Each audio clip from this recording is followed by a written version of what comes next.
All right, I got the Black Ranger all done. Now, technically it's not all the way done if you're going to talk about being exactly the way it's supposed to be. There should be some silver stripes and stuff like that.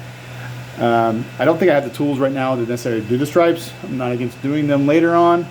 And with the silver, I do have some paint pens, which I'll try, and it'll look nice. But it is the Mastodon Black Ranger. I think it looks better in person than it does on the screen right now. I got another print going on doing the White Ranger here soon.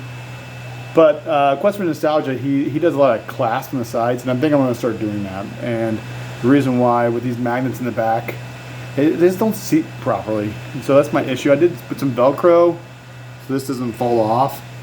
And that's pretty good. Works pretty well. But the magnets, if you can see there, they just don't seat very well.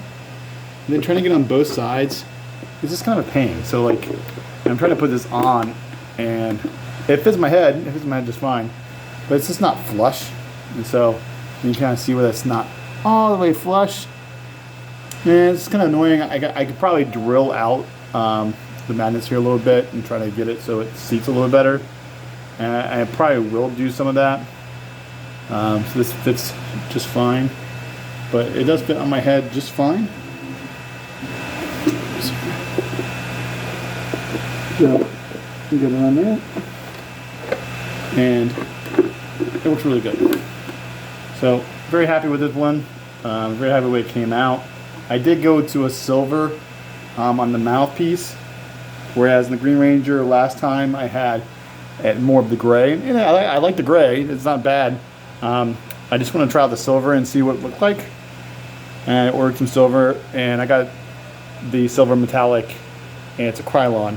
And it worked really well. And I kind of like that. I probably will use that silver from now on when I'm doing that. And then the eyes, some people do them yellow, some people do them like a gold, and I'm doing the gold right there. My next build is going to be the Yellow Ranger helmet. I'm really excited to have Trini's helmet there. As you know, she passed away after that first season of Power Rangers, and so may she rest in peace. But I'm really excited to have the whole collection. Getting the White Ranger, getting that done right now. As far as printing, that's what's going on in the background. The Yellow Ranger I have all printed out. I gotta start sanding and do all that stuff, which is fun and exciting, and everything looked really good. I've learned a lot, and I've gotten better and better, and I'm very, very happy with the way this one turned out. Nice glossy finish. And like I said, I'm gonna try to add some stripes. I have some paint pens, but the paint pen, I think it's a little too thick for these lines. And I'm not so sure about just going with a gray or silver paint and just painting them in there. I don't know how well I'll do with that. And so really it doesn't look bad. I mean, you can tell it's the Mastodon, and it looks really nice. Thanks for watching. Bye.